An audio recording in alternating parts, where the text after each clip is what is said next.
अचानक से एक चील पैर में चिट्ठी पकड़े हुए उड़ते उड़ते राइस्टार के गांव में घुसती है। वह चील काफी खतरनाक और बड़ी सी थी। दूसरी तरफ गांव में राइस्टार प्रैक्टिस कर रहा था। उसको अंदाजा भी नहीं था कि आगे उसके साथ क्या होने वाला है। तभी वही चील आकर चिट्ठी को राइस्टार को देती है और वहां से फौरन उड़ के चली जाती है। राइस्टार चिट्ठी खोल के देखता है तो उस पे मैं आनंद नगर का सरपंच हूँ, राइस्टार हमारी मदद करो, ऐसा लिखा हुआ था। उसके बाद क्या था? राइस्टार अपने बाइक में बैठकर आनंद नगर के लिए जाने लगता है। कुछ घंटे बाद राइस्टार आनंद नगर में पहुंच जाता है और रुक कर देखता है तो एक घर के पास काफी ज्यादा भीड़ थी। राइस्टार फौरन बाइक से उतरकर जाकर देखता है तो वहां पर एक आदमी की लाश गंदी हालत में पड़ी हुई थी।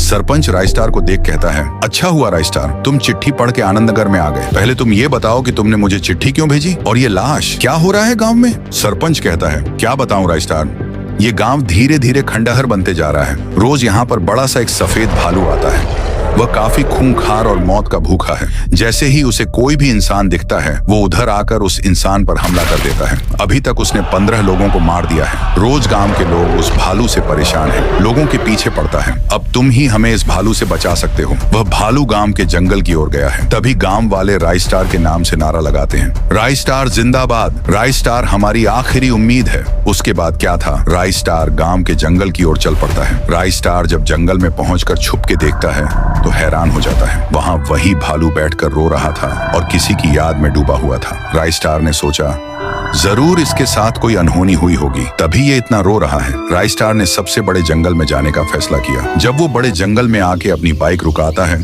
तो उसे वहां जंगल का रखवाला दिखता है। फिर राइस्टार रखवाले से सवाल पूछता है, अरे भाई, यहाँ पर कोई सफेद भालू रहता है क्या? रखवाला, हाँ, यहाँ पर सफेद भालू और उसका बच्चा रहता है। सफेद भालू उसके बच्चे की वजह से वहां से भाग गया है। राइस्टार, पर क्यों भागा वो भालू? उसके बच्चे को क्या हुआ? रखवाला, दरअसल दोनों जंगल में मजे से हंसी खुशी खेल रहे थे। मैं जब नाश्ता करने गया तब 2 शिकारी इस जंगल में बंदूक लिए घुस आए और बच्चे के पैर पर गोली मार के उसे पिंजरे में बंद कर दिए ताकि वो उसे बेच सके। वो भालू अपने बच्चे को खोने की वजह से कहीं तो भाग गया। दूसरी तरफ वो 2 शिकारी भालू के बच्चे को पिंजरे में बंद किए हुए थे। तभी उनके पीछे राइस्टार आता है और पिंजरे के ताले पर गोली मारता है। गोली लगते ही पिंजरा खुल जाता है। पिंजरा खुलते ही बच्चा दोनों पर हमला कर देता है और उनकी छटनी बन जाती है। फिर राइस्टार बच्चे को उसके पापा से मिलवाता है। दोनों भी बहुत खुश थे।